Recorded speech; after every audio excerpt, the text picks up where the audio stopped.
Hello there! Welcome back to Star Wars in a Galaxy, where we are watching all the Star Wars we can get our hands on. Today, in our 60th episode, we are going to be taking a look at The Box. We are going to be taking a look at Crisis on Naboo, and of course, Massacre, to continue our chronological rewatch of The Clone Wars. As always, I'm Jacob. I'm Eli. Let's get right into it. Absolutely. We are lucky enough to be in person today. We were recording in the same room. I'm very excited about this. So, in The Box, we see Count Dooku holding a massive bounty hunter competition. So, Cad Bane and Obi-Wan, disguised as Rako Hardeen, of course, they arrive on Sereno. Cad Bane, he's a little suspicious, but they go into the box because they want to take part in this competition to take place. The competition, and the 5 winners of the competition will be the bounty hunters who take part in the plot to capture the Chancellor and so forth. And so, they're going. They go through these challenges. They get eliminated one by one, and Rako Hardeen, or Obi-Wan, he's really kicking some butt, and he's kind of being more of a team player and a leader, which is kind of confusing Dooku a little bit, and it's pissing. Moralo Eval gets super cocky. He tries to single out Rako Hardeen, and that's when Dooku decides he's had enough. He makes Moralo Eval go one-on-one with Obi-Wan disguised as Hardeen. Obi-Wan kicks his butt, and then Cad Bane is put in charge of the mission. Absolutely. We have our fortune cookie with this, which is the strong survive, the noble overcome. What do you got for this one? I think it's a pretty good fortune cookie, actually. At first, I was like, yeah, sure, whatever. This feels like just another truism, but I really think it is.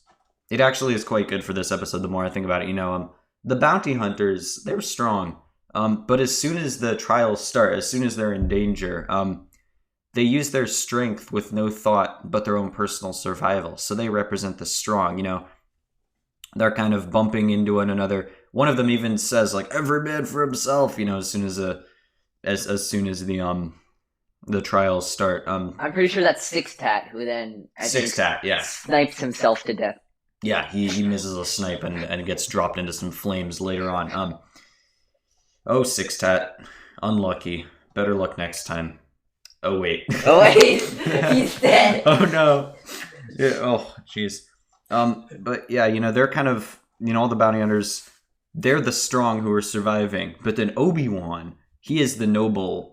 Not literally nobility, but he does these noble acts. He kind of puts himself in danger to find a way out of these various challenges and to lead people through. And he kind of acts as a leader, and he acts much more selflessly. And in doing so, he actually helps the group overcome by thinking strategically as a team rather than just thinking about his own survival. And so I think that's why, obviously, the strong, the bounty hunters, will survive, but it takes Obi-Wan, who's actually acting with some selflessness, to truly overcome the situation rather than just trying to save your own butt, basically. Absolutely, I agree with that. I had a slightly different interpretation that I definitely think yours is valid, and I definitely had some things that relate to that during when I took notes for this episode. I also thought of the whole, I know I reference this quite a lot, from Lara Grievous. In this war, a danger there is of losing who we are. The strong survive, the weak die. But you start to wonder what the strong have to do to survive.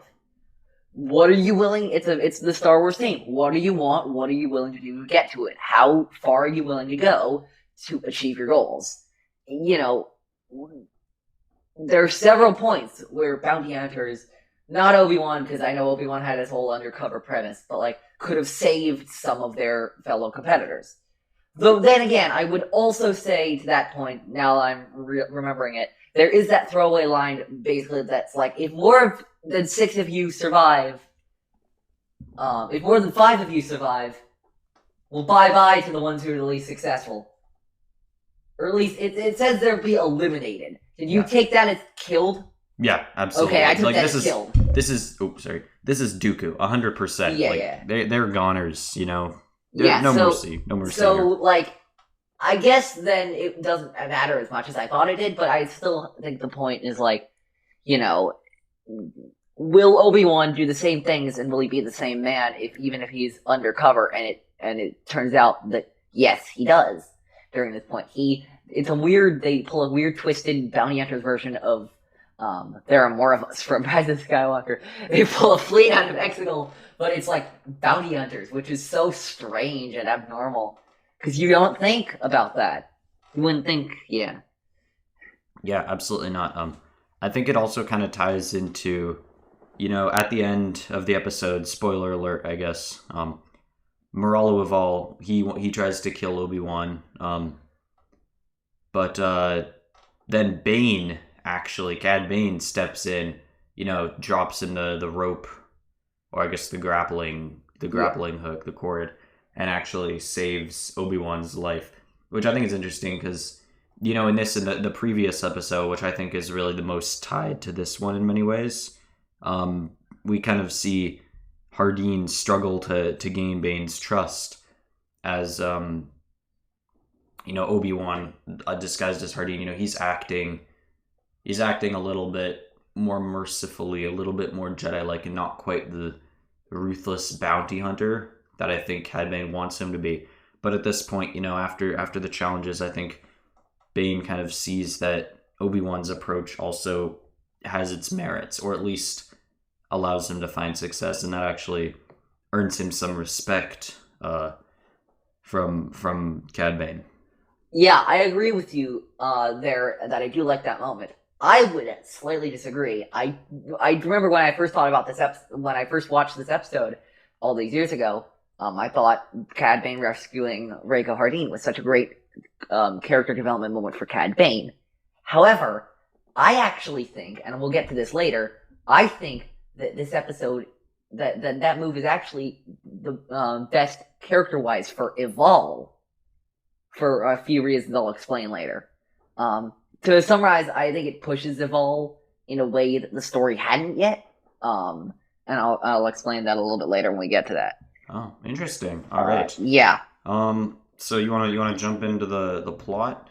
Absolutely. Speaking of Moralo Eval, actually, let's talk about Moralo Eval a little bit. First of all, let me just note how Moralo Eval runs to Dooku like a lost puppy in the beginning. Oh gosh, it's man, like this dude from moment one, he's like. Is he the same species as O.C. Sobek? I seem to remember that, guard, yes. Or the prison warden from the Citadel episodes? I seem to remember that, yes. Yeah, okay, that would make sense. He is just as grovelly and yeah, he grovels just as much as O.C. Sobek. It's, you kind of, I wouldn't say you feel bad for Moralo Eval, but his behavior is pretty pitiful through this. And it's interesting to kind of see how that goes. But one thing that I wanted to bring up real quick, get out of the way, was how does Dooku not feel Obi-Wan's presence in the Force? Dooku, he's right there. Cad Bane and Obi-Wan disguised as Hardeen, they come up right behind well, actually, Eval, and they're like, yeah, man, we want our money.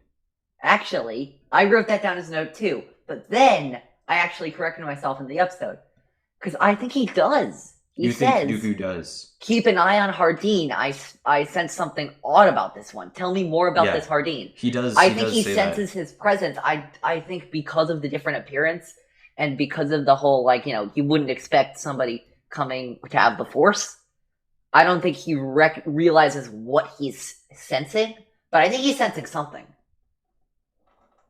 So you think that he's being upfront when he's like, I don't know what is weird, but something's out of place here. I do. Because I feel like a Force user of Dooku's caliber, obviously a Sith Lord, like you think he'd be able, at least I thought that he would be able to tell. So unless my interpretation of the situation is off, I think it also is possible that he might be kind of holding his cards closer to his chest, knowing that the ultimate goal of this endeavor is to try and turn Anakin to the dark side, and it's not actually about kidnapping Palpatine. Like, for example, when Vader stood right in front of his daughter in A New Hope and didn't sense her Force sensitivity.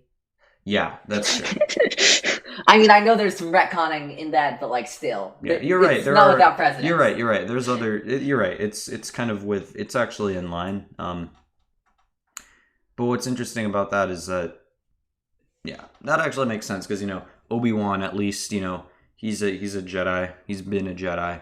He probably has at least a bit of training on how to hide his Force signature, and yeah, and also Leia at that point, wasn't using the Force. Knows very little about the Force. She wasn't actively using it. Never got any training. So yeah, I can make that. Yeah. Yeah.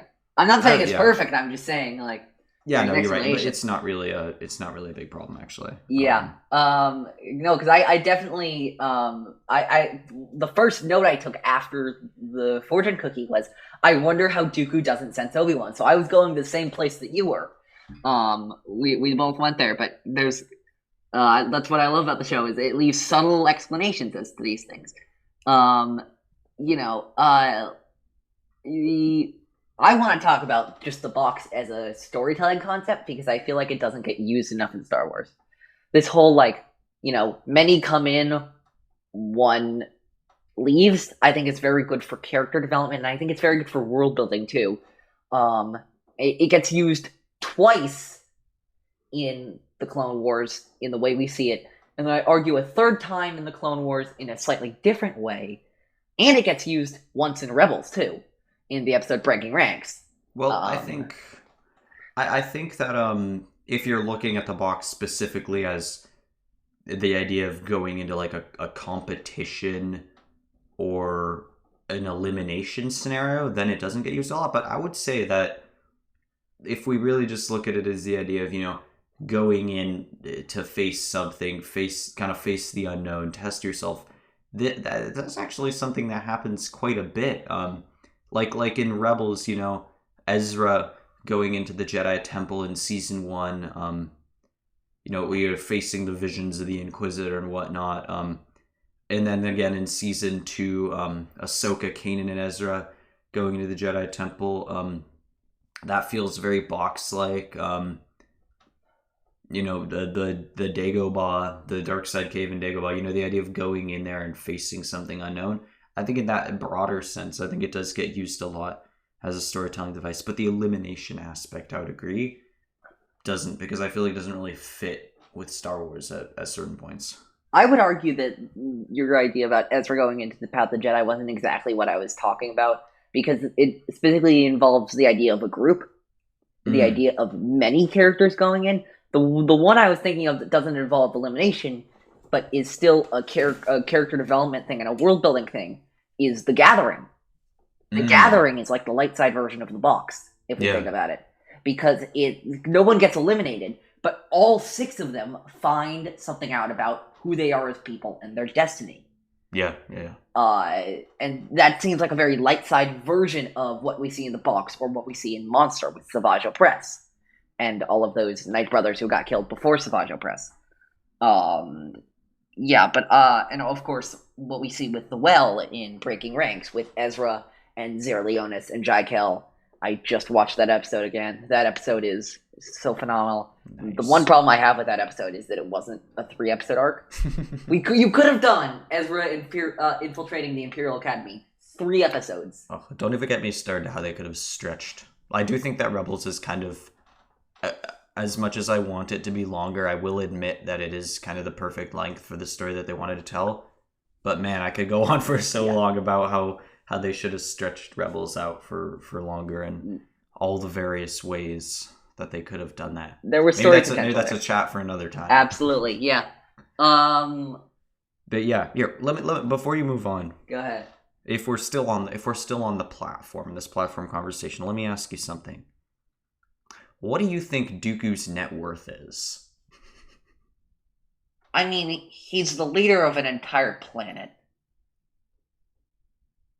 He's nobility on a pretty wealthy planet. I think it's up there. Because something that I see kind of repeating in the Clone Wars is Cad Bane. He talks a lot of big talk with his fees, you know. I think it's triple season my 2. rate. Yeah, this triple my usual rate. What's it in the Cargo of Doom arc? Maybe the one where Cad Bane's kidnapping Force-sensitive children. He holograms Sidious, and he's like, triple my rate plus a starfighter with a cloaking device. It's like all the works. It's like, yeah, you think, like, he really thinks he's talking a big game, but I don't know, because every time these Dooku, Sidious are both just like, yeah, sure, I'll give you whatever you want. You just gotta work for me, man. Well, I backed that up with Sidious, just like, Sidious is so devious, he could just make credits appear out of nowhere. Yeah. And Dooku, I would bet to you that he is using a lot of funds, not from his own wealth, but from the Separatists. Yeah. Because, remember, they have the banking clan, they have the Trade Federation, all these wealthy corporations on their side. I bet he's using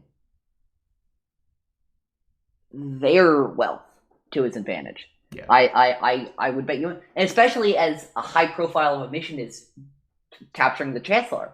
You know, you'd think he would just be shelling out credits for this. Yeah, absolutely, you know. Yeah. But I'm sure he has his own personal wealth. Why do I say that? Like, because he has 4 Magna Guards guarding his castle. And those things are expensive. Yeah. I mean, I think, obviously, as a powerful dark side, to any powerful dark sider, the opportunities and the ways that you have to just make absurd amounts of money are probably limitless and very easy, I would imagine. But I was just bringing it up because, like, there seems to be such a discrepancy between what Bane thinks is a lot and what Sidious and Dooku think is a lot. They're also probably just trying to get him off their back at a certain point. They're like, yeah, whatever. You just, like, do this thing for us. Yeah, absolutely. Yeah. There's this scene I had with Anakin and Yoda, which is the only scene with any of the light side characters other than Obi-Wan that we get in this entire episode. Wow. This is such a villain-centric episode. And, like, I'm sorry, I love Yoda, but, like, he's my favorite Star Wars character, but, like, he really messes up in this scene. He really does. Like, you know, a Skywalker, a powerful Jedi you are, but dangerous and reckless you can be. You know, do you want to really test your luck with this thing, Yoda?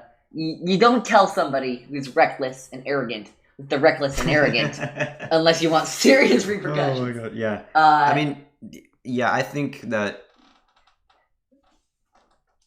this is kind of the problem that the Jedi always face, which is that the truth hurts, and that even though it is very true that Anakin is reckless and dangerous, that's really, really not what you should be saying in that scenario.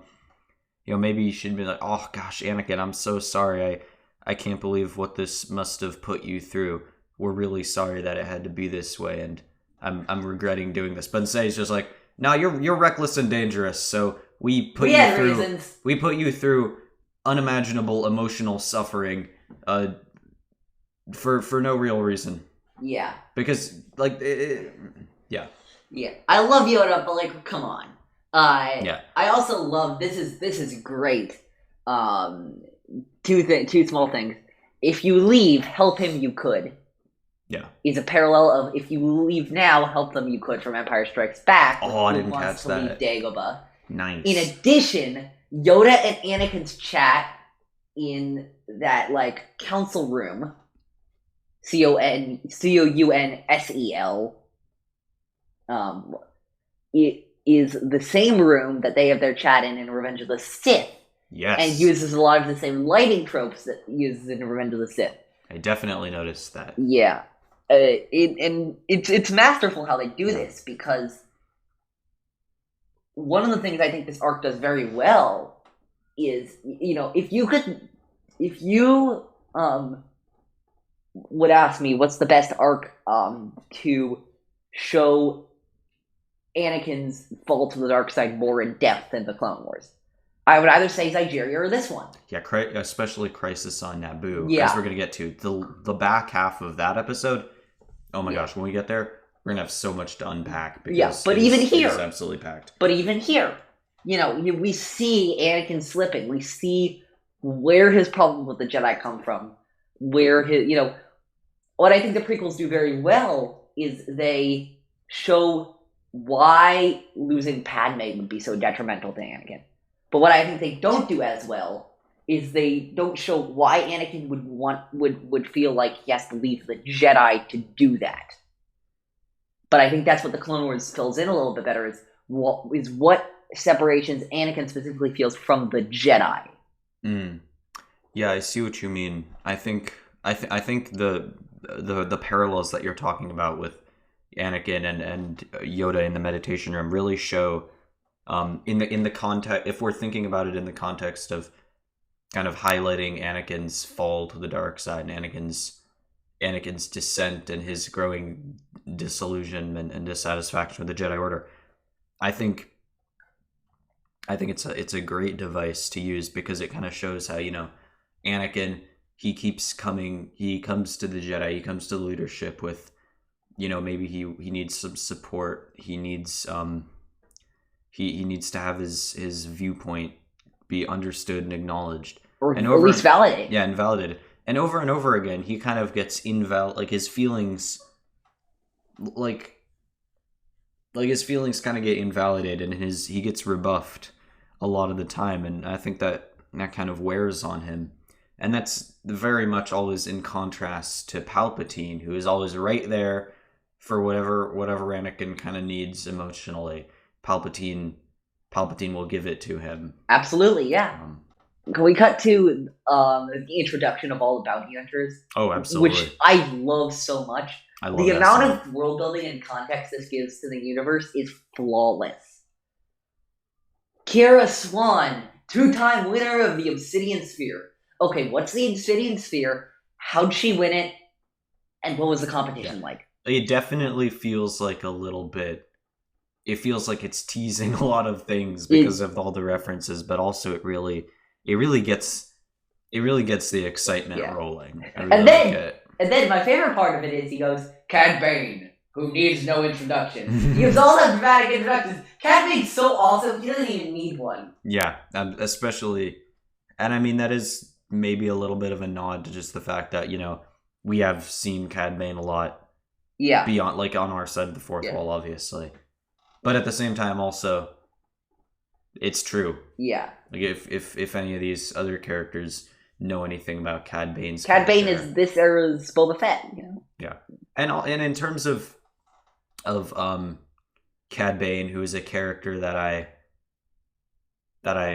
love to hate and hate to love, this episode really gives me a lot more respect for him because of what he does for Obi-Wan. And I really think it kind of gives his character a bit more dimension beyond all the other standard kind of, selfish, out for number one bounty hunters and all these different scoundrel characters that we always see in Star Wars. I definitely agree. I also, this is something I want backstory now. This needs to be in a comic, I've decided. Dooku describes Rako Hardeen as, quote, the marksman of Concord Dawn.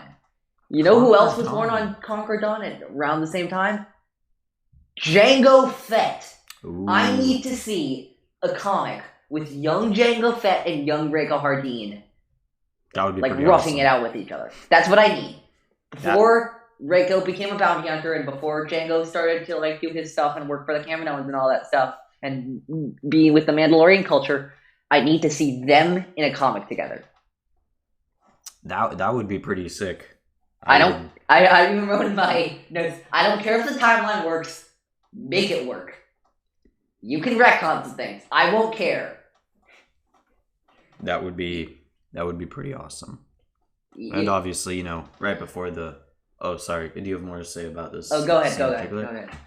Right before, Cad Bane, the hat scene. Iconic. What? It was a nice hat. The major shade Obi-Wan throws at that. Cad Bane kills a random Ithorian over a hat. Yep. This guy is petty. I love that so much. I also want to point out Twazi, whose acrobatics once earned her praise from Chancellor Valorum. Can we see that, please? Also, by the way, let's see more of Twazi because she survives the box. Yeah. So, like, I don't know. You kind of get swept by. Yeah, she gets very nobody cares about Twazi. Everything is in this arc is about Cad Bane and Daron pretty much get all the action.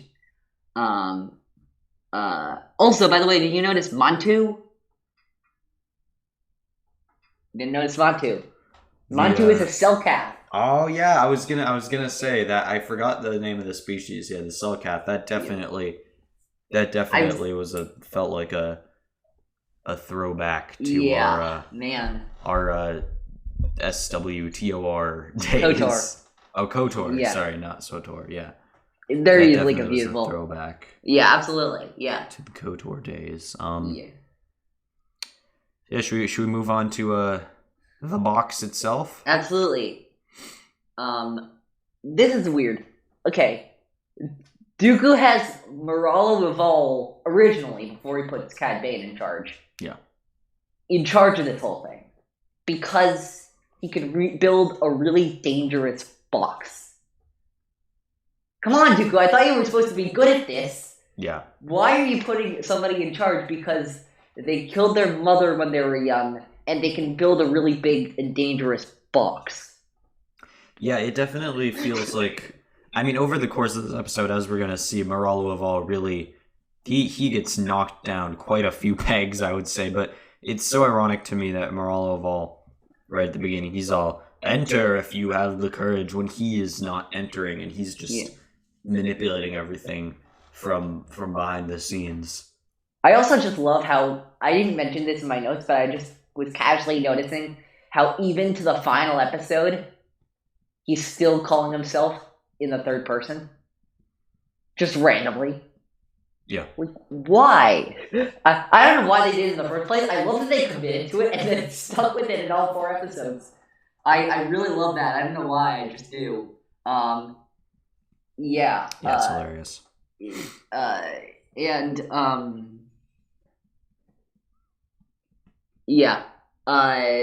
So we get to this first challenge, which is Poison Challenge, where a poison toxin rises up and they have to realize that the way out is not up, it's down through the poison. So Obi-Wan, being his heroic self, jumps down first and charts the way out. Here's what I want to ask you. Upon rewatching this, I had the thought, is Obi-Wan using the Force to keep the toxins out? That's a good question, because I know he said his mask could filter out toxins for a while, but he was down there for quite a while before finding. It's possible that he totally just made that up and was using the Force to make sure he could hold his breath for a long time or something. I don't know. Yeah. It definitely... I don't think it's so much consequence, but he definitely put himself in the position to do that and try and be there. It's pretty funny how Hardeen, for some reason Hardeen, or I guess Obi-Wan's success just pisses the absolute heck out of Eval. He cannot take it at all. Well, it makes sense because Eval is your typical dark side villain. And people on the dark side, and the dark side just generally loathe cooperation. The strong survive, the weak die. The strong shouldn't be helping. Even others who are strong, they shouldn't be helping them because it goes against what the dark side's preaching about selfishness and having everything be about you and achieving your own goals. Yeah, true. And so I love that. And then Dooku, to his credit, does a very Palpatine thing, learns from his master a little bit, and pits Rako against Moralo at the end. And that's a very That's a very Palpatine thing to do. Because I do believe that if Rako killed Moralo, that Obi-Wan would have been put in charge of that mission. Because I think the only reason he put Cad Bane in charge is because Rako / Obi-Wan didn't kill Eval. Yeah, absolutely. We'll get into that bit.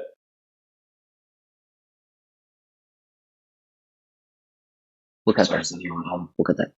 But yeah, I love when Dooku kind of says oh, that Hardeen, he's there's something different about him. Keep an eye on him again.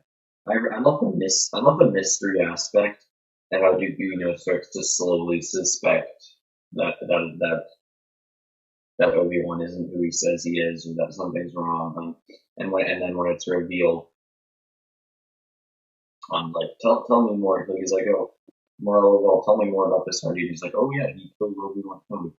That sets off a few alarm bells, maybe a little bit of maybe a little bit more suspicion. And I was a little disappointed upon rewatching that they didn't kind of take that subplot further of the race for Obi-Wan to kind of do his part before Dooku finds out, because I think that's something that the Clone Wars can do really well, and Star Wars in general, but especially the Clone Wars, of like peeling back the layers of a mystery one at a time and really kind of slowly building the suspense and keeping the momentum and the stakes moving using a device, but also not making it without it being necessarily the center point. Yeah, I agree with that. Let's see. I also realized something kind of strange, which is that so I watched Breaking Ranks, that Rebels episode again recently. A lot of the challenges in the well and the box are like pretty much the same. The Obi-Wan gets out of that second challenge with those like floating lasers by predicting patterns. Ezra gets out of the first challenge in Rebels by predicting patterns. I would like to point out that in Rebels, it's also implied that Ezra's force. But it's also applied here that Obi-Wan's force sensitivity helps him. Really? Yeah, because I thought Obi-Wan explicitly just said it's the patterns. Yeah, but he was able to sense the patterns by his force sensitivity. And then in Rebels, someone says about Ezra, it's like he sees them before they're even there. He says something. And you could apply that to Obi-Wan here. Yeah. And then there's a sharpshooting challenge both in Rebels and in Clone Wars. Yeah. So, I find it interesting how they're using a lot of the same tricks here.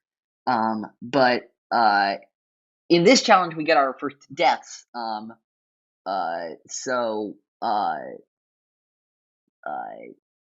Anka is the first one to. Who's Anka? He's the other Ithorian.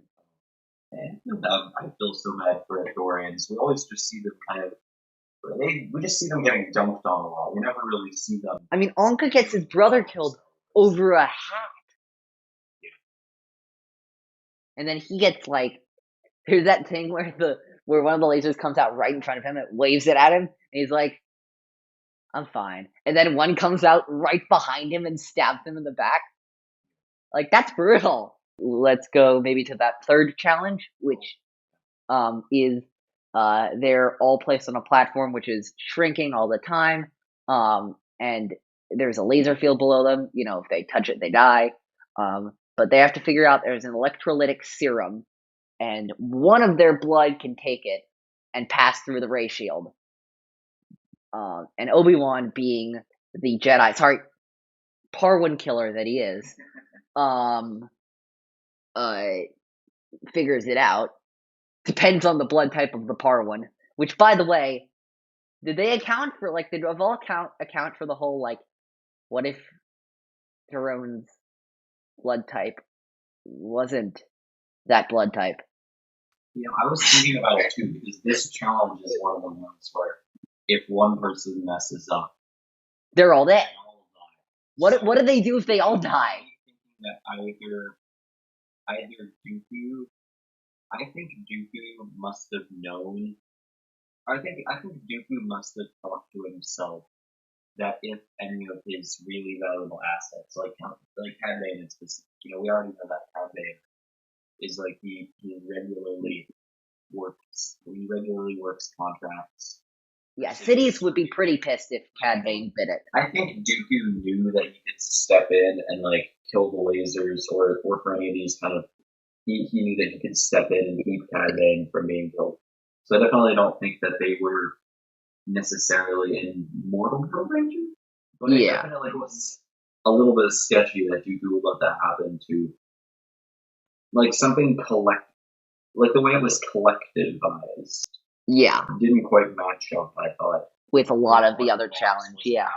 It's supposed to be like it's about the best of the best. Yeah. What if everyone just gets ushered into this box and then they all get killed by lasers because a Parwan didn't have the right blood type? That doesn't quite. Or like, because nobody could figure out that it was the Parwan based on the blood type. I mean, if you can't figure it out, that's your fault. But if it's just the wrong blood type, I know, but like, here's the other thing: if somebody else other than the Parwan figures it out, and I think Daron figured it out first, but if somebody else other than the Parwan figured it out, and they can't convince the Parwan, they still all die. Yeah.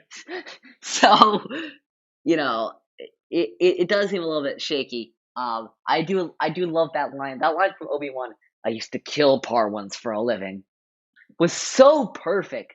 I loved everything about that because often characters in Star Wars are so bad at lying. But this was a really good lie. You know what I mean? Yeah, I think I remember it was kind of Obi-Wan at this point realizing that he has to lean into his, gangster bounty hunter rough and tumble persona as Rako Hardeen in order to actually do what needs to be done and get it. Finally, so they're set up with a bunch of flames in front of them, and they have to shoot moving targets on the wall. If they miss, they get absorbed into the flames, and the platform becomes smaller. Six Tat dies here. Oh, by the way, in the other challenge, I'm pretty sure Jacoli, the Rhodian, died in the serum challenge. So did Mantu, by the way. Mantu also died. And Six Tot is the first one to die with the sniper challenge. Step back, boys. So I guess now can I just jump into why I think the Cad Bane saving Obi-Wan thing is good for Moralo Eval and not Cad Bane? Absolutely. Okay, here we go. So Cad Bane, I do agree that it gives a little bit more dimension to his character, but I'm not convinced that it develops the character. However, Eval, on the other hand, Eval's been going through this arc basically relying on one thing. In Deception and Friends and Enemies, he's been relying on, but hey, Dooku's got my back. Yeah. But seeing Cad save Hardeen relinquishes a lot of that control that Eval's used to having. And then Dooku just turns him against Hardeen. And now suddenly, he tries messing with the controls. He tries doing that thing where all those platforms rise and lower against Hardeen. He sends out droids after him. But Hardeen beats them all. So it begs that question, it's like with Batman, because Batman doesn't have any actual superpowers. He just has a lot of gadgets. If you strip away the gadgets, what is Batman? If you strip away the gadgets, what's Moralo Eval? And in this episode, and I'm sure there's that Bruce Wayne. I'm not a big Batman fan, but I'm sure there's a lot to Bruce Wayne without the gadgets. But with Moralo Eval, he lives and dies by his gadgets, by his machines. Yeah, if he doesn't have the gadgets, if he doesn't have Dooku's favor, he's a total punk. He's got nothing going for him, What's his job in the Crisis on Naboo? A getaway driver. That's the best they could do with him. A getaway driver. Yeah, I think I love how I love the part when Dooku kind of says, "Okay, dude, Like you can kind of tell that Dooku's getting fed up with him. Yeah. You know, when Obi-Wan kicks him over the butt, that's kind of it's kind of all over for a while at that point. You know, like all the confidence, all the cockiness, all the arrogance, like it's all just bluster. I think it's a really great episode. Lot goes on. So it's a good time, I'd say. For the viewer, not for the people in the box. I definitely agree. Before we do anything, I'm gonna put a new hashtag. Spread this on Twitter, Instagram, everywhere you can. Hashtag Justice for Embo. They had Embo survive this, which thank God, because Embo's awesome. We didn't talk about him a lot because he doesn't do a lot, but he's Embo. He's never not a badass. Plus, he's a Filoni voiced character, and you know I love those. Like Bokeevil in Resistance or Chopper in Rebels. Yeah, I love The Box. The Box is a phenomenal episode. It's probably a top 20 episode for me of the Clone Wars in general. The character development, the world building that it does is very, very nice. I'm gonna say this right now. The Box is my favorite episode of the Undercover Obi-Wan arc. It's a really interesting character exploration of Cad Bane, of Obi-Wan, and of Moralo Eval. And it sets up the next episode, Crisis on Naboo, very, very well. Also, I guess I'll just add one more thing before we close out this episode. You have been invited here because you are the best bounty hunters in the galaxy.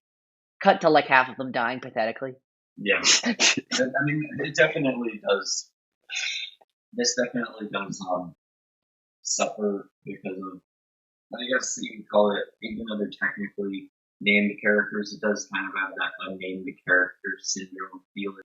Absolutely, it does. Supposed to be a little bit more skilled and maybe a little bit tougher, maybe a little bit more powerful, kind of going down relatively easy. Yeah, it's like we get all this backstory for like Hobby, in Rebels, but like at the end of the day, he's still Hobby, the guy who crashes in Empire Strikes Back, and was given a name retroactively. Absolutely, I agree with that. Should we get on to Crisis on Naboo? Crisis on Naboo, let's do it. Yeah, okay, I'll do the summary. In Crisis on Naboo, Obi-Wan, Cad Bane, Dooku, and the rest of the bounty hunters infiltrate a hangar, where they strategize about the kidnapping plot. Meanwhile, Anakin and Mace Windu and Yoda and Ahsoka, are in a Jedi war room, discussing their part of the preventing of the kidnapping. Everybody arrives on Naboo. The celebration goes off. There's some fireworks.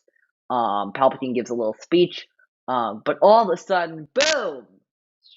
Shield generator around the platform where Palpatine is gets breached by Daron, who, like other bounty hunters, are undercover as Senate guards, using the Shadow Holocron Matrix. Interestingly enough, Shadow Holocron Matrix was invented by Sinric, who is a Cinetine who is in the box, who I assume died. We didn't see him die, but he died. We see him at the very beginning, in the introduction of all the bounty hunters. Yeah. And then we never see him again. Yeah, we never see him again. He's never there again. Yeah. But then Anakin faces Daron, and he gets shockingly defeated by Daron and knocked out. Daron and Embo go to kidnap the Chancellor, which they do without a hitch.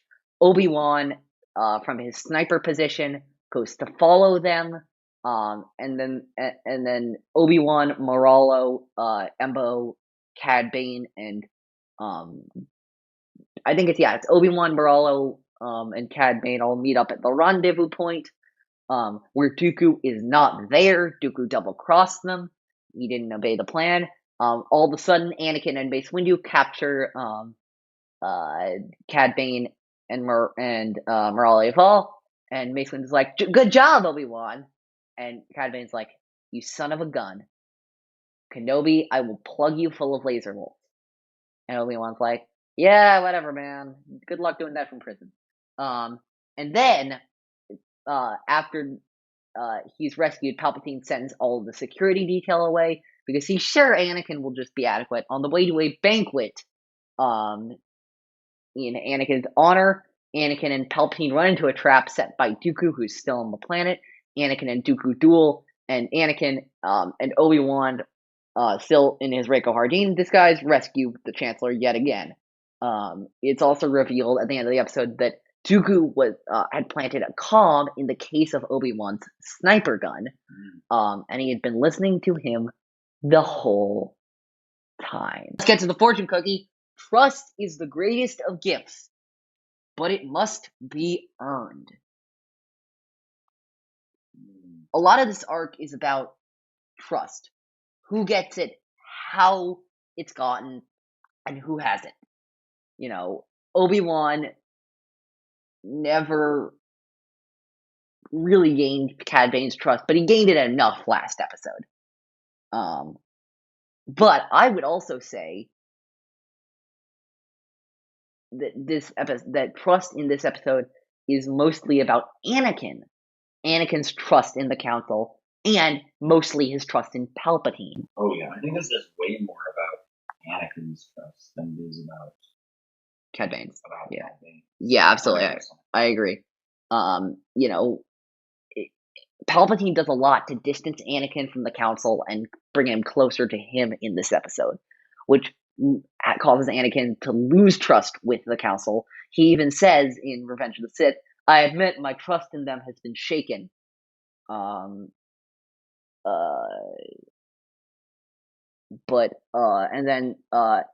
then of course he gains more trust in the Chancellor, and we see that again in Revenge of the Sith. You're asking me to do this to the Chancellor, to a mentor and a friend. How can you do this? Yeah, no, absolutely. Trust is a big deal in this episode. And Palpatine goes out of his way to earn Anakin's trust. Yeah, absolutely. I think that part of this is the fact that, as we see in this episode, obviously, this is where we really get into the fact that the Council really just doesn't trust Anakin, at least in this situation. And there are reasons that they shouldn't completely, not necessarily that they shouldn't trust Anakin, but there are reasons that they shouldn't just completely give Anakin free reign and just be okay with everything that he wants to do, because they should keep him on a leash, but they're making it very clear to Anakin that they're keeping him on a tight leash. Yeah, I don't think it's as much that they need to keep him on a leash as it is just that they need to be open with him about working on his problems, controlling his emotions, controlling his attachments. Having an understanding, obviously, because they don't know about that. Secret. Yeah. By the way, let's talk about this infiltration scene at the beginning, which is the most unnecessary scene in this episode, but I love so much. It's just kind of big, and the man is just kind of toying with these poor, helpless construction workers. I know, and I kind of love that. I kind of love seeing the ruthlessness of these bounty hunters. I love seeing the lengths that they're willing to go. I love seeing the techniques that they use. I love seeing Embo using his hat as a weapon. That's always a bonus for me. I also like the final line that Cad Bane says in that episode. "Well, hello there." I'm like, Cad Bane, due respect, buddy, that's not your line. The guy whose line it is standing 2 feet away from you. Cad Bane, you're not that guy, pal. You're not that guy. You're not the guy. And then we get to that other war room scene with the Jedi. Oh wow, great scene. And when Anakin, this is the line I got. Obi-Wan will do his part. Let's make sure we do ours. It does seem like Anakin's on an ends justify the means bender a little bit. He's like, it's like in this war of danger there is of losing who we are. Whatever I need to do to get what I want, we're doing that. That's just happening. And you see that subtle distancing from the Jedi. And if we're talking about the whole ends justify the means thing in this war, a danger there is of losing who we are thing. What does Palpatine say to Vader about his mission to the Jedi Temple in Revenge of the Sith? Do what must be done, Lord Vader. Yeah. Do not hesitate. Show no mercy. Do what must be done. So you are really... And so justify you the really means. think that really should be read into as him saying, you may not like this, but it has to be done around it in this. Like, I always just saw it as just just another turn of phrase. I think I don't think I necessarily mean that. I think I mean like use any means necessary to complete what must be done. That's the barking of his turn to the dark side, because there's all these guidelines for the light side. Don't kill. Don't do this. Don't do that. Don't do that. But dark side is do whatever you feel is necessary to complete the job, and that's what Sidious tells him, and that's what Anakin does. He kills younglings. The beginning, not so much. I think with all the scenes, right after he talks with Obi-Wan, we see him then talking to Palpatine. And Palpatine's manipulation in this is just brilliant, but at this point, honestly, it's just too easy. It's just too easy. It is just too easy. For Palpatine. Yeah. So obviously, and the Palpatine's manipulation, I think, is just made so much easier by the conversation he has with Obi-Wan, and then he has to turn right back to Palpatine. And all Palpatine has to do is give him just a little bit of validation, and then Anakin's like, "Oh, Palpatine, he's great. I love Palpatine," subconsciously, because of how he's treated by the Jedi and by Obi-Wan at times, and how that makes him feel. Even if the Jedi, I think, are in the right, or maybe I should say are not necessarily wrong in what they're saying. They're in the right. They're more right than Palpatine in terms of how accurate what they're telling Anakin about himself is, but they clearly don't really know what they're doing in terms of trying to make Anakin feel included and feel validated. Absolutely, I agree with that. Yeah. Yeah. So, also in the hangar with the bounty hunters, I love this one. This is hilarious. I have it from a very reliable source that everything will happen exactly as we planned. Everything is proceeding as I have foreseen. Okay, yes, but also what source can predict the future? Palpatine, because he's literally controlling it. Yeah. I mean, fair, but also, yeah. Come on. I mean, I don't know. It is what it is. Yeah. I also just love, so this holographic disguise matrix. We're now putting, for Obi-Wan, disguises on top of disguises. Yeah. Absolutely. It's... the holographic matrix, that I'm not quite sure I can get on board with it. Yeah. Like, obviously a lot of Star Wars is, worry about the why and the what, not necessarily the how, and a lot of it's, don't squint too hard, suspend disbelief. It's not science fiction. It is not. It is, in fact, it's definitely not science fiction. Science fantasy. Science fantasy. Yeah. I'd agree with you there. But then again, Embo steps into the hologram with his helmet on, and it just disappears. What? Why? Come on. No, come on. But so yeah, obviously a lot of Star Wars. Yeah, as you're pointing out, you don't squint very hard. Yeah. You don't have to pick it apart, but also you shouldn't. But this to me was just there's a line in the sand, and they kind of crossed it. It felt a little. They cross it sometimes. Look, it felt a little bit too. I remember listening to a Star Wars podcast, and they say hyperspace moves at the speed of plot. Yeah, hyperspace moves exactly as fast as the plot needs it to. But that's just something we have to. It comes with the territory. Yeah. Oh, by the way, so they land on Naboo. The Anakin and Mace Windu and Palpatine. Yeah. And Padme and Queen Yutni are with the Senate delegation. You know who also is with the delegation? Who? Wait, is that a communications disruption can only mean one thing? Invasion? C.O. Bibble, I see? Yes, they have an animated C.O. Bibble, never gets any lines, but he's there, and I love that. Yeah. So I just want to point that out. Yeah. I also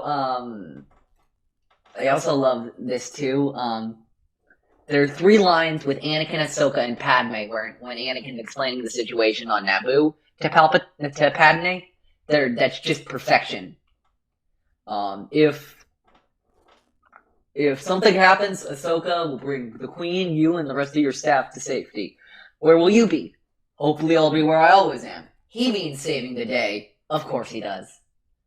Yeah. Those lines are perfection. I love them. I love everything about them. They perfectly explain that the relationship Anakin has with, at this point, the 2 most important women in his life. Yeah. I just love that so much. Absolutely. Yeah. So let's get to the ceremony. First of all the trivia nerds, Star Wars trivia nerds, listen up. 847 years ago, Naboo joined the Republic. That's interesting. That trivia question writes itself. That's kind of interesting because for a planet that's seen, I guess, or for a planet that's shown by the prequels and the Clone Wars to be, very, very, very civilized, very kind of classy and classical in the way it's presented. That would be a relatively new addition to the Republic. Well, then I would add to you, in terms of galactic history. And this is a bit of retconning in here, but still, I would add to you that the High Republic is exploring what we now know as the far edges of the galaxy, and it takes place about 200 years before the prequels. So actually, it matches up more than you'd think it would. I'm not saying it doesn't match up. I'm just saying it definitely adds another twist to Naboo's history. And kind of when Palpatine says, look around, wasn't long ago that this city was just plasma mines. Look how far we've come. They're crafty, those Nabooans. Yeah, and I think it definitely shows a different side to Naboo, that maybe it's not exactly the same kind of super, super old wealth, old power that we might see on planets like Alderaan or Coruscant, for example. Absolutely, or like Hosnian. Yeah. I also love this too. When Palpatine's triggering the fireworks, he goes, "As we look forward to our future, let us never forget our past." And then he starts the fireworks, and one of the main fireworks looks suspiciously like the opening crawl. Yes, I was thinking about that as well. But wait, these dudes really made an opening crawl for their Clone Wars. And I'm gonna throw in some layering there. Let us never forget our past. What traditionally comes before the opening crawl? A long, long time ago. In a galaxy far, far away. Let us never forget our past, as he's showing something that premieres after it's talking about the past. Oh, of course. That's very... It's so funny. I noticed that this time around. I'm like, that's pretty cool, though. That is a cool touch, yeah.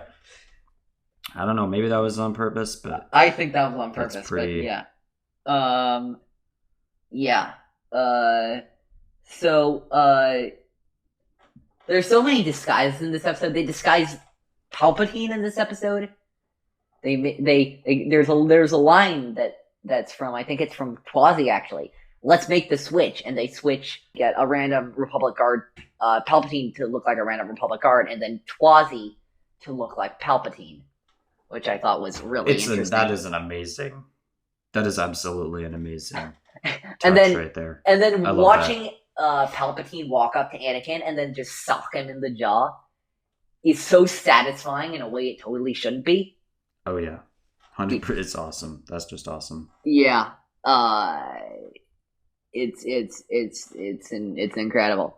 And then yeah,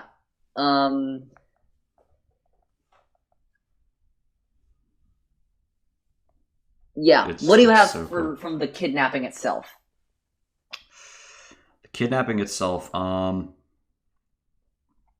whole switch obviously, I was blown away by that. I thought that was an amazing twist. For the kidnapping itself, I don't have a ton. Kind of more for before and after. But I just liked it. Thought it was a good twist. I definitely really enjoyed it. It's very, very thrilling, nail biter. I don't understand why Hardeen's gun would only have one shot, even for Star Wars. Actually, especially for Star Wars, that seems a bit strange that we have that, and then we see in other times people shooting their guns dozens, if not hundreds of times. See, I thought without that was having planned. to overheat, recharge, or reload. You thought that was planned? I thought that was planned. I thought.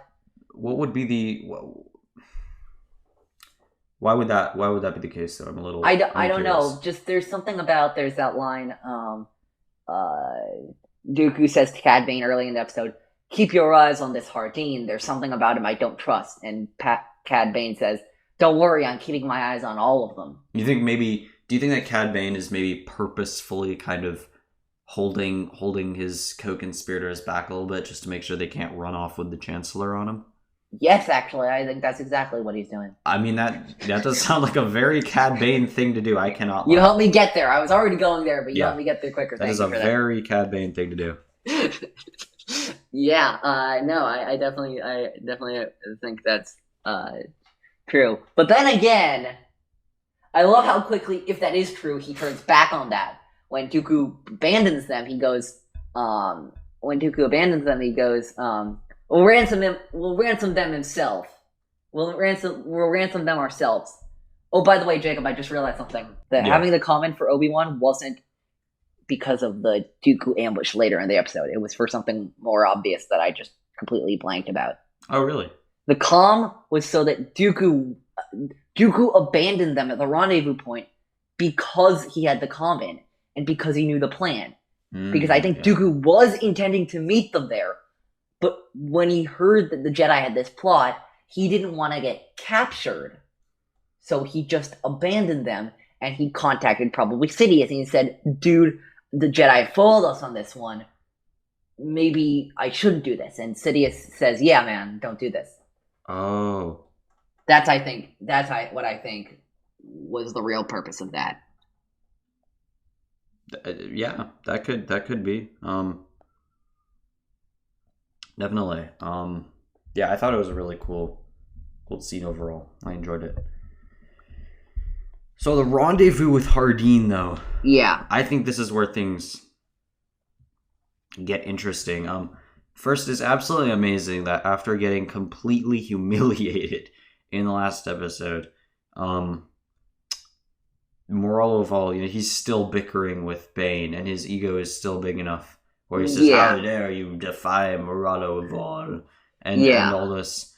And then even in their, I think it just shows, it goes back to talking about some of the idea of trust that we've been talking about. Even in their moment of triumph, even after everything's gone their way, after they're going to be set for life, these bounty hunters, they can't help but bicker and bicker and feud. Yeah. That's all they can do. Well, the bounty hunter is constantly, in everything they do, the bounty hunter is constantly fighting. Yeah. That's their destiny. I think that's what Star Wars is saying. Their destiny is constantly to fight about literally everything. Yep. Yeah. Of course, I want to mention reward. I'll give you a reward when I plug you full of laser bolts. I hate Cad Bane as a character. That line was perfection. I love when Cad Bane kind of loses his cool. It's so great. It's so chilling. It's so great. He spends so much time, he's kind of the just low-key, suave, tip of the hat kind of thing. So when he loses his cool, it is. I mean, let me just say this, actually. I'll say this to you. I think that Cad Bane is Corey Burton's best animated Star Wars role. Not Dooku, not Zero, Cad Bane. Wow. I like Corey as Dooku, and I like a lot of the stuff he does as Dooku, but I think Cad Bane's the best role he does, especially with these new Bad Batch episodes where Cad Bane shows back up. Yeah. This is the really interesting part. So that ending scene with them reconvening and Obi-Wan and Anakin talking for the first time since he, quote, died. Yeah. That would usually be the ending scene of a Clone Wars episode. But they continue the episode for 10 minutes after that happens. Yeah. That's very unusual. They don't usually do that. That's a pretty big subversion. Yeah. Because you'd expect this entire episode to be about the kidnapping and the failed kidnapping. Yeah. But it's not. Which is so interesting, and I'm wondering how that narratively came about. Maybe they thought they didn't have enough for the kidnapping? Yeah, I don't know. That's a good question. Yeah. I don't really have the answer, yeah. Let's see. Yeah. We gotta get to the meme of the episode. Meme alert. You know what meme we're talking about? Whoop, whoop. I don't know if I do. You lied to me. How many other lies have I been told by the council? Of course. Yeah. You know, and even though it's a meme, I also like the idea that, like, you know, Anakin, the council doesn't view Anakin as special. Anakin thinks that he deserves, as the chosen one, to be special. Yeah. Growing definitely. up as a slave has made him feel very non-special, very not special. So he constantly needs to be seen as special. And the council, excluding him from such things involving his own master, removes that specialness from him. And he just doesn't know what to do with that. Yeah, I kind of think that, you know, a recurring theme is how Anakin needs to be special. You know, you know, that's why he loves Qui-Gon, because Qui-Gon, you know, Qui-Gon's like, Annie, you're special. And obviously Palpatine, to an incredible extent. You're the most gifted Jedi I've ever met. Yeah, he gives that to him in a big way, which is really what he needs. Now, the Jedi Council, they kind of know that that Anakin is special. They think that he's special too because of the Chosen One prophecy, but they don't show that to him because it's like, it's definitely not the Jedi way. And they also, gotta be very egalitarian about it. And also, there's the idea that, I think Anakin says this a few times in canon, that the council is scared of him. Yeah. I think the council is scared of him, not for the reason he thinks. They think they're jealous of... He thinks they're jealous of his powers. I think they're scared because they know his potential, and they're worried about how that potential could be used against them. Yes, exactly. But they become so preoccupied with that fear that it ends up becoming true. They become so obsessed with stopping it that it eventually turns on them. Wait! Oh my god. Jacob, let's talk about a tale about somebody who's so obsessed with stopping something that it eventually turns against them. Are you getting my twist? Possibly. Jacob, have you ever heard the tragedy of Darth Plagueis the Wise? There we go, yeah. It's in the same movie, Revenge of the Sith, a Sith obsessed with stopping something from happening, which eventually happens, and then the Jedi, so obsessed with stopping something from happening that eventually happens. Yeah. Oh wait, Anakin, so obsessed with saving Padme from death, and then it eventually happens. What is this movie trying to tell us? If you stop becoming so obsessed with things, because if you are so obsessed with these things, if you're so possessive about these things, then it'll backfire onto you. Oh yeah, absolutely. Yeah, I just cracked that code. That's very good. I like that. I love that. That's a great observation. Thank you. Yeah. I think it is very true the more I think about it. Absolutely. Yeah. Can we talk about that extra scene with Dooku and Anakin's duel? Which, by the way, that duel with Dooku and Anakin is phenomenal. Yeah, let's do that. Yeah, it's great. It's so chilling. But yeah, you go ahead. Yeah. There are some lines in here said by Palpatine to Anakin. I assume the brilliant plan to disguise Obi-Wan Kenobi was yours. So what Palpatine's doing in here is he's complimenting Anakin and then further driving a wedge between him and the Jedi because he's like, oh, this plan wasn't yours? Why wasn't it? What makes them so special that they get to do this plan and you don't? Which I love. And then I was under the impression that the Jedi always worked as a team. So the Jedi don't work as a team. They don't include you. They're not about collaboration. If the Arbiters of the Light are so great about collaboration, then why are they not doing it? Yeah. Maybe collaboration's overrated. Maybe collaboration's not worth it. And also, not only maybe they're not as great as they say, maybe it's not as great. Also, maybe it's not. Also, in addition to maybe teamwork isn't as great, maybe you should really lean into your individual skill and power.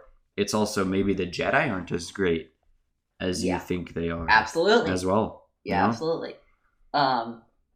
Also, by the way, when the doors open and Dooku says, welcome, first of all, it's a dining room scene trap.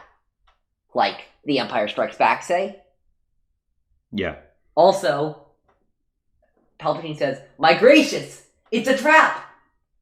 I don't even need to tell you the reference here. If you're a Star Wars fan, you know this reference. Yeah, obviously. And then we get one of my favorite Dooku lines here.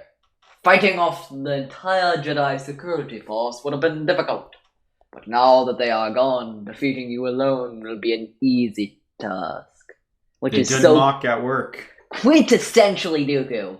Oh yeah. Arrogant, sarcastic remarks.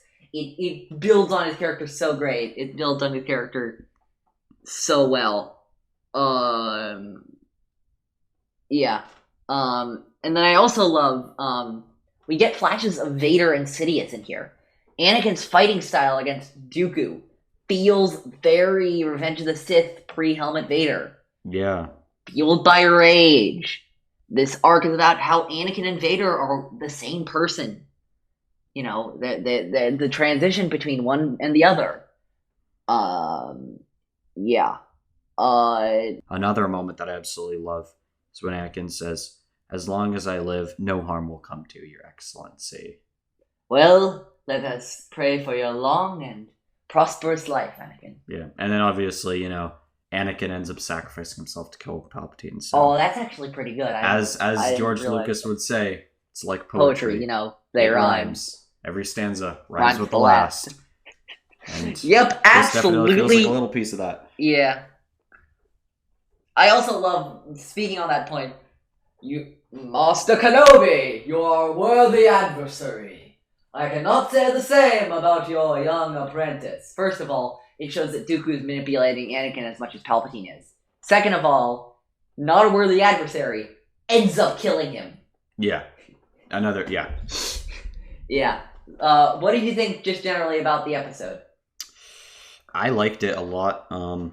I definitely thought that it was a lot more thought-provoking than the previous episode. Not that the other one wasn't, but just that this one, it had so much more to dig into, I thought, in terms of themes and tying into the bigger story. And I thought it was a really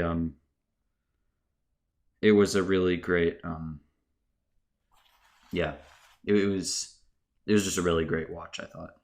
Yeah, no, I love this episode. It's a great one. It wraps up a lot of the narrative arcs started in Deception, Friends and Enemies, and the Box really well. It feels like a very complete arc and an arc that is very well contained.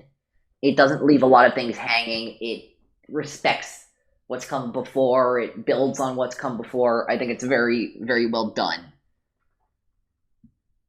Okay, are we going to get on to Massacre? Yes, let's get on to Massacre. In Massacre, well, it's a massacre. Asajj Ventress returns to her home planet of Dathomir and reconnects with the Night Sisters. As they're doing a baptism by spirit something, the Separatists land on Dathomir, intent on wiping out the Night Sisters who have been causing Dooku so much trouble. In response to this, the Night Sisters mobilize their forces, including undead zombies. It's a huge fight between the Separatists and the Night Sisters, but eventually Grievous is ordered by an ailing Dooku who has been being infected remotely by Talzin's voodoo doll to redirect his goals from Ventress to Talzin. Grievous then kills the Night Sisters' spiritual leader, Old Daka, and causes Talzin to disappear into basically a puff of green smoke. He and his droids wipe out and kill almost all of the Night Sisters except for Ventress and Talzin, and a few others who we'll mention later. But yeah, that's Massacre. Okay, we're ready for the fortune cookie. Fortune cookie is: one must let go of the past to hold on to the future. Dead. I mean, this is just Asajj Ventress to a T. Her father figure, the gangster on Rat Attack, is killed. Her Jedi Master is killed. Kynerek, she is betrayed when she's a Sith acolyte. And then in this episode, the Night Sisters, right as she comes back to them, they're annihilated too. So I think she always is forced to let go of the past. And we're gonna see that coming up probably next week in the next episode. Bounty. Yeah, Bounty. Many of the problems in her life. Many of the problems in her life, I think, are caused by her thirst for revenge. Absolutely. And other thing, and kind of in that way, dwelling on the past, and other ways in which she's dwelling on the past. So, my immediate thought is Kylo Ren's quote from Last Jedi. The very famous one. Let the past die. Kill it if you have to. It's the only way to become what you're meant to be. On the surface, both of those quotes seem the exact same thing. But they're actually the opposites of each other. And the fortune cookie for this episode is actually the moral of The Last Jedi, not let the past die. Kill it if you have to. Kylo Ren is saying the past is for losers. Where you come from doesn't matter. You have to, in order to become your true authentic self, you have to kill everybody who will stop you from doing that, even if that means. But what this is saying is, you can't let the past control you. You have to, if you need to accept the past, but you can't act as if the past didn't happen, but you have to move forward. Kylo's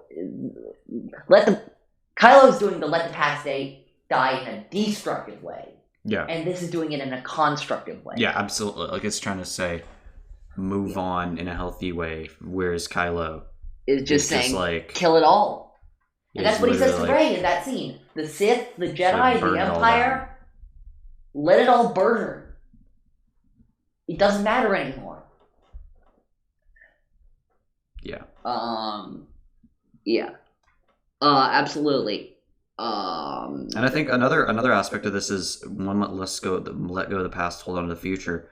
I think Dooku learns this lesson as well, because he explicitly says, like, we got to go after the Night Sisters for revenge, and he almost dies because of that. He experiences something quite horrible as a result. So definitely a big lesson for him there as well. And in a way, I think this whole episode, the Night Sisters, they represent so much of the old in the story. They're absolutely. They're very steeped in tradition. They've literally got an army of the dead. They've got old Daka. They have all their traditions, and then them being annihilated is kind of, I think, a symbol almost of the past dying. We're kind of reflecting what is going to happen in the galaxy overall. Absolutely, I agree with you. And if we look at Dathomir, I'm sure I'll make many references to this game when we're talking about this episode. If we look at Dathomir in Jedi Fallen Order, We get to see Dathomir very up close and personal in Jedi Fallen Order. And what do we see? Ancient buildings, ancient chambers. The place, this is what I love about Dathomir. That place is riddled with history. Oh yeah, absolutely. It's glowing with history. Like, not even close. I mean, and also, there's another thing I love. In this episode, Massacre, in what's the color of the sky in this episode? Red. It's red. Blood, death, like gore. But then, if you remember, what color is the sky in Fallen Order on Dathomir?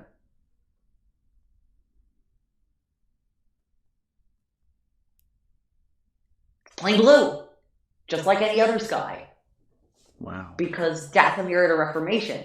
Yeah. Because we had to, because they had to show in the game that, you know, Cal brought a little bit more purpose to the planet. He helped Merrin defeat Malicos, who was bothering him for a while. He helped Merrin realize what was really important.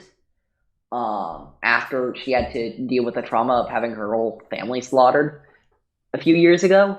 But this is just red, blood, gore, death, because that's the theme of that's the tone of this episode. And I think also can we do a spoiler for the Bad Batch finale? Absolutely, we can.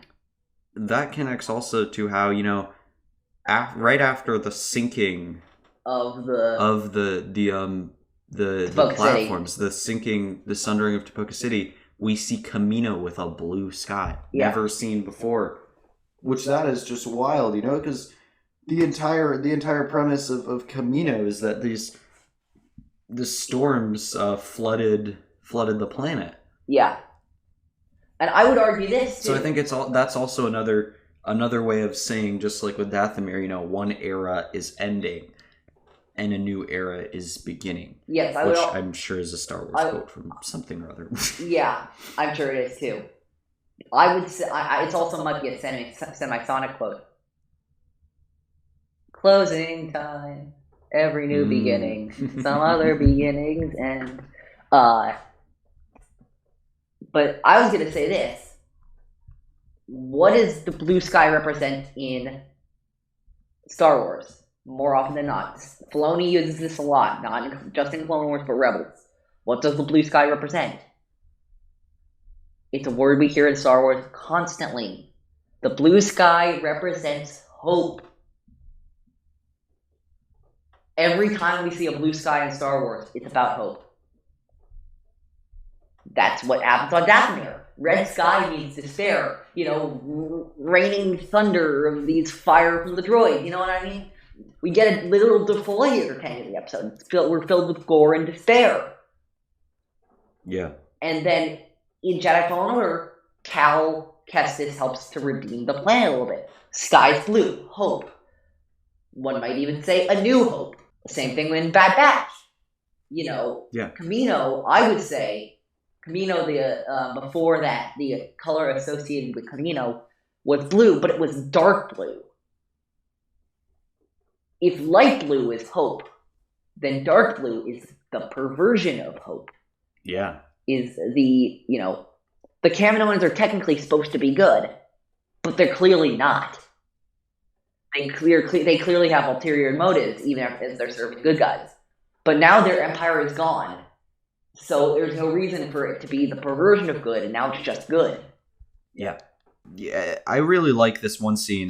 It's at Dooku's palace, and it's the scene where Dooku, he's ordering Grievous, say, "Hey, go over, wipe out those Night Sisters, bump them off, take care of them. I don't want to hear about it again." Do you recognize the language? Wipe the witches out, all of them, which is a nod to Palpatine to Maul in Phantom Menace when he's talking about the Gungans. Wipe them out, all of them. Yeah, and I like the contrasting views of, like, the contrasting versions of strength. You know, we see Grievous, you know, giving his pep talk to droids, Well, I'm not sure why robots would need pep talk. But, That he gives them, but I will never say no to a good pep talk to robots because he gives the demolition droids that one Heroes on Both Sides, which I adore. Some of you may not return. Actually, none of you will return. But don't let that stop you. That has got to be that has got to be the single best line in all of the Clone Wars. Absolutely hilarious. I was just chortling the first time I heard that. Absolutely. I don't know. Something about that. It just got me. It was so. Grievous humor is underrated. It was so apropos of nothing. Battle droid humor in general, in my opinion, robot humor really helps carry the early seasons. My point is that you have this giant shot, of Grievous standing in front of, I guess, rows upon rows of battle droids with these two parallel lines of drop ships slowly taking off into the air. And it's just this big grand scene, and then it immediately cuts to Ventress and her reinitiation, and it's the Night Sisters, and it's these two kind of demonic baptism. Yeah, and it's like the two compete. It's the two, not necessarily competing, but they're two visions of strength and what that means, and they're completely at odds. Grievous, he's got his battle droids, he's got the technology, he's got the military might, the strength, the firepower, and that's why he wins, because the Night Sisters aren't a military. But then the Night Sisters, they have a completely different approach. They have their family, the loyalty, they select you pledge loyalty, they have the magics, they have nature, they have their own connection to the Force. Yeah. And I think that in this scenario, obviously, Grievous comes out on top. But I don't necessarily think that speaks to whether one is better than the other. I just think it's interesting to see the two different approaches. If they had 2 days to prepare, I don't think this would have gone the same way. Yeah. The reason this worked, it was because it was a sneak attack. They just landed, and it just happened. By the way, can I flex on you for a second? Yeah. Those landing vehicles behind Grievous are C-9979 landing crafts. Wow. I know, I'm a trivia nerd. Also, by the way, there's a second Palpatine Phantom Menace reference in this episode. Really? Grievous tells the battle droid, begin landing our troops. And then in Phantom Menace, Palpatine tells Newt Gunray, begin landing your troops. So, I don't know, as I said in my notes, and this is a reference to Phantom Menace in itself, wow, the Palpatine Phantom Menace references in this episode are off the charts. Over 20,000. Not even Master Yoda has Palpatine references that high. Yeah, true. I have encountered a virgins in the Palpatine references. A virgins, you say? Located around a person? Yeah. Also, let's talk about Grievous in this episode. One of the things I most love about this episode is that Grievous gets his due. Where's the badass Grievous, they say? Where's the Grievous we know and love? The Grievous we know and love shows up in this episode. He shows up. He goes to town on these Night Sisters. There's that shot of him literally snapping the neck of a zombie. Do you know that shot? Oh yeah, absolutely. Going ham. This is Grievous in his prime performance. This is Grievous doing what he's supposed to do. Let's talk about this line, which is one of the craziest lines in this episode. Send in the defoliator tank. We'll burn those witches to the ground. Yeah. First of all, they revived the defoliator tank in season 1. Apparently, Lockdurd epically failing at using that thing on the Lerman people didn't hold its production. Yeah, guess not. Guess not. I also love second chance. This is also funny. If you had told somebody in 1977 that in 2012 we would have seen a 3D animated Star Wars TV episode with zombies revived by magic, I don't think they would believe you. Oh yeah. Least of all, I don't think George Lucas would have believed you. Who's this episode written by? Katie Lucas, his own daughter. Wow. I know. Yeah. It's crazy. That's great. One of the things I love most about this episode, actually, is how weird it is. There's Yeah, something they really go there. Yeah, they really go This there. episode. Alex Damon from Star Wars Explained had something that I like that I also believe. He's like, I love when Star Wars swings for the fences. I love when it doesn't feel afraid to take risks. I love when it goes there. And I agree with him on that one. I love when Star Wars goes there. I love when Star Wars, even if it failed, and this one didn't. I love when Star Wars tries. I think some of the most exciting content is when Star Wars tries. I've been hearing a lot of the most exciting content is about Star Wars trying because that's what the High Republic seems to be. I still haven't gotten into that, but like talking carnivorous plants. They brought talking carnivorous plants into Star Wars in the High Republic. Yeah. That's going for it. And I admire that. I also love this too. There's that line where a Night Sister's trying to get Ventress to safety, and she gets shot, and as she's dying, she says, "Doom is upon us, sister." This feels like Ventress's burning homestead moment. When Luke sees the homestead where his aunt and uncle are burning, and he realizes that there's no one left for him, and that he has to realize his destiny.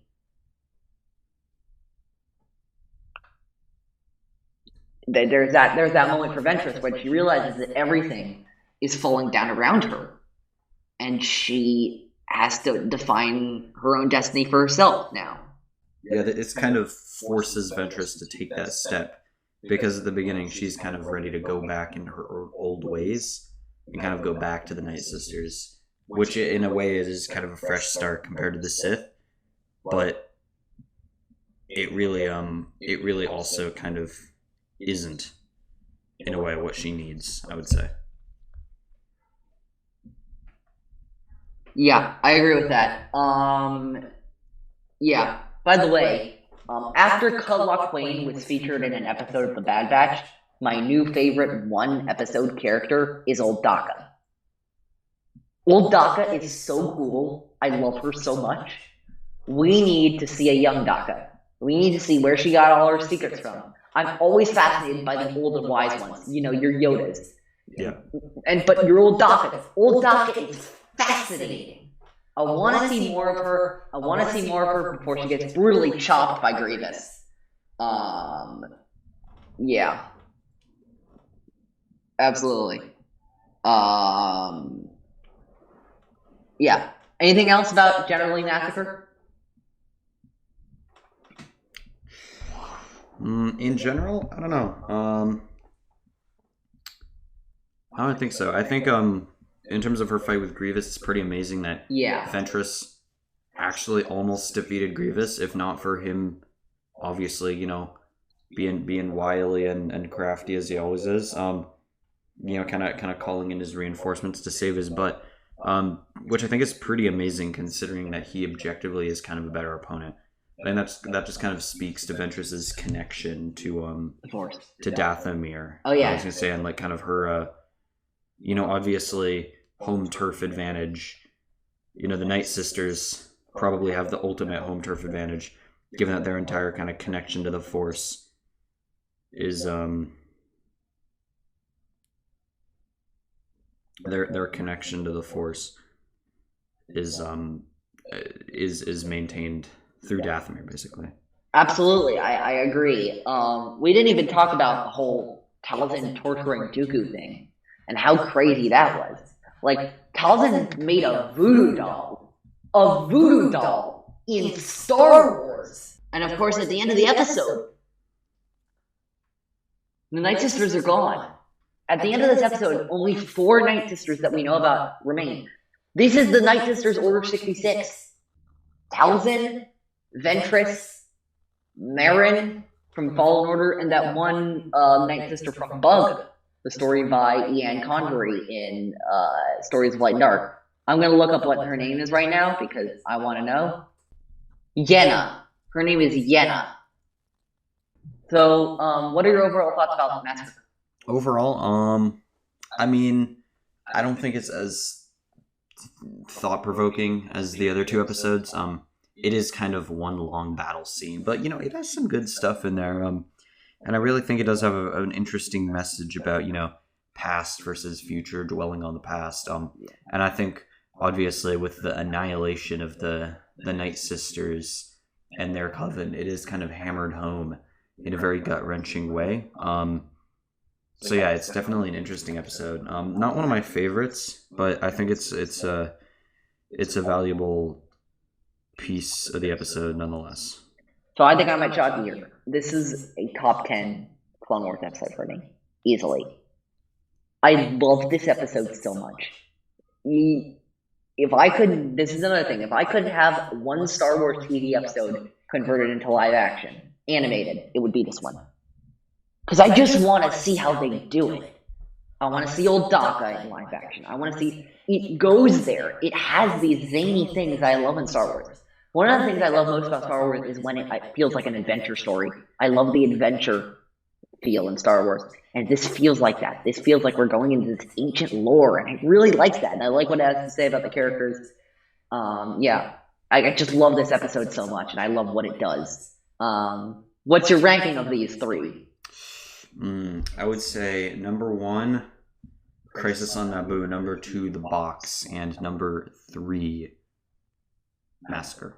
Number 1, Massacre. Number 2, The Box. Number 3, Crisis on Naboo.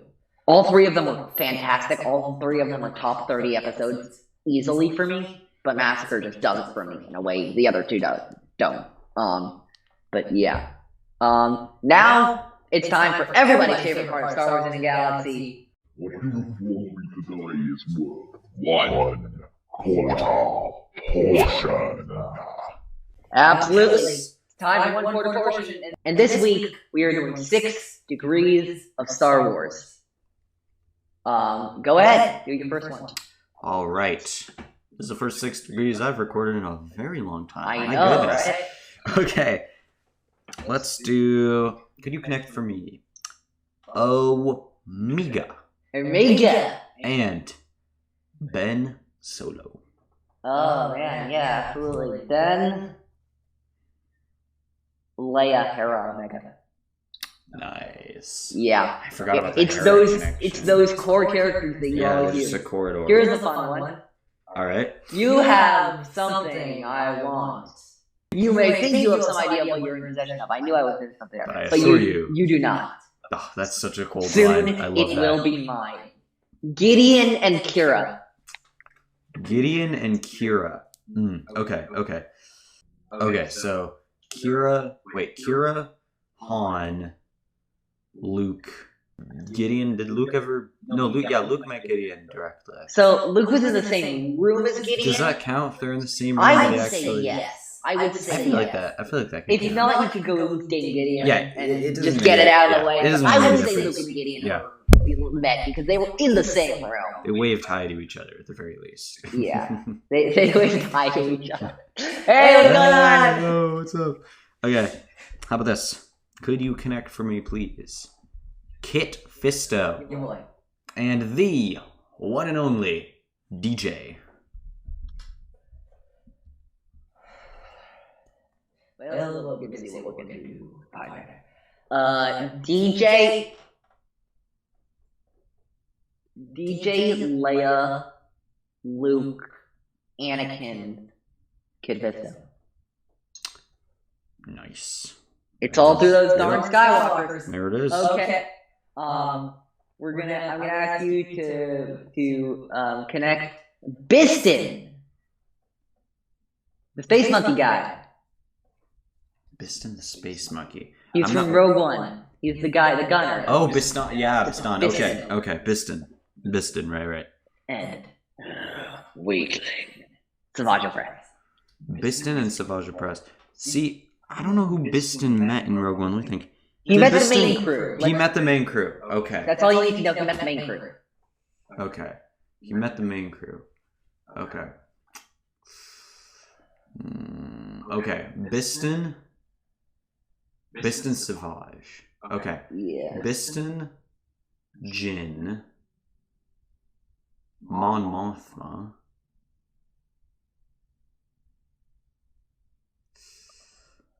Mon Mothma, Palpatine, Savage. That's an interesting thing. I just thought of another one, Oh. which you could use. It's the same amount of steps, actually. Are you ready for this? Yeah. Biston Jin saw Anakin Oh. Savage. Or saw Obi-Wan Savage. Yeah. Or saw Ahsoka Savage. yeah. Actually, Oh, no, that's wait, another. no, Yeah, I no, didn't no, even realize the Saw. I didn't even think of the Saw connection. Yeah, that was. I was pretty impressed with myself with that one. Oh, Yeah. Before we go, we have one more announcement. As you might know, it was a little bit of a surprise. We didn't think we were going to be recording this. The next episode will indeed be out in 2 weeks. Also, in the meantime, please go check out, if you haven't already, Jade Eyes and Jedi were kind enough. Jade Eyes and Jedi were kind enough to have me on for an episode discussing the Resistance episode, the Vox Vortex 5000. So, it's a more adult-centered podcast, so I advise discretion in those areas. But I had a great time with them. It was a lot of fun. We talked about Transformers and poser huts. That's pretty much what we talked about. Anyway, in the meantime, though, the next episode we're going to be recording are on the last 3 episodes of Star Wars: The Clone Wars Season 4. That's right, we're coming to the end of Season 4. Bounty, Brothers, and Revenge. And you're going to hear my hot takes about one of my least favorite episodes of Star Wars television ever. Which is Brothers. I hate that episode and everything it stands for. But whatever, it's fine. In the meantime, follow us on Twitter at GalaxyPod, Instagram at Star Wars in a Galaxy. You can listen to us on Anchor, Spotify, Google Podcasts, Apple Podcasts, wherever you listen to podcasts. We'll be there. If we're not, please contact us. Speaking of contacting us, you can email us at swinagalaxy@gmail.com. And I think in the meantime, may the Force be with you always.